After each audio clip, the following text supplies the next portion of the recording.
So let me highlight the implications of the first welfare theorem.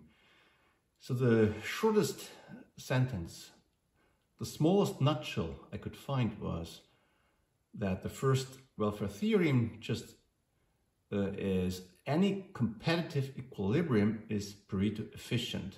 That's according to Halvarian Intermediate Micro chapter 29 for those who want to dig deeper into that. So any competitive equilibrium is Pareto efficient.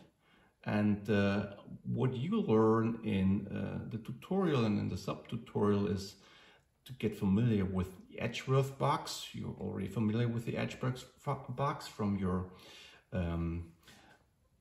studies micro in one of the first semesters. And here we focus on pure exchange of goods, and the Edgeworth box stands for a general equilibrium analysis rather than just a partial equilibrium analysis.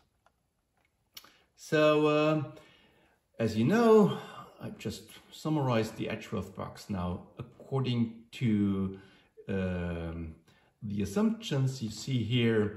A two-good model in household A, and the exogenous variables are the income. So the income is exogenously given, so this leads to the negatively sloped budget line. Also the endowment omega is exogenously given.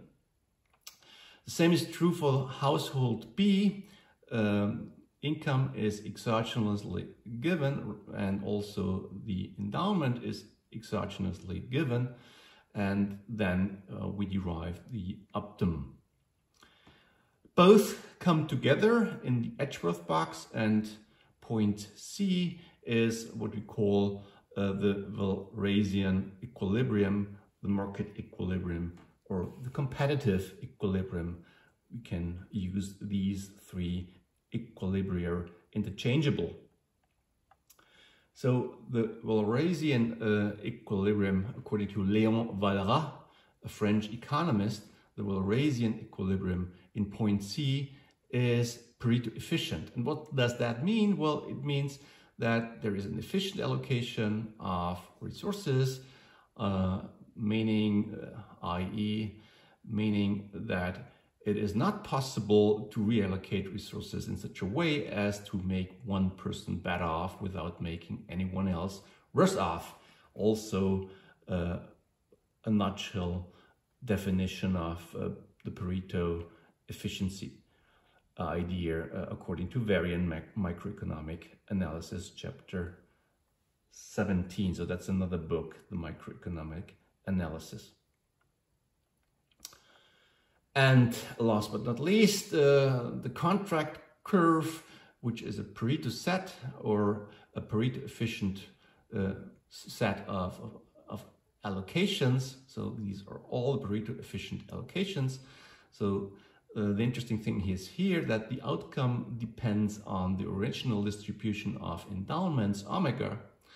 And in a nutshell, well, the market is blind with respect to the distributional issue, or it's distributionally neutral, as you sometimes can read, and the market outcome might be perceived as unfair, but it just reflects here what is efficient.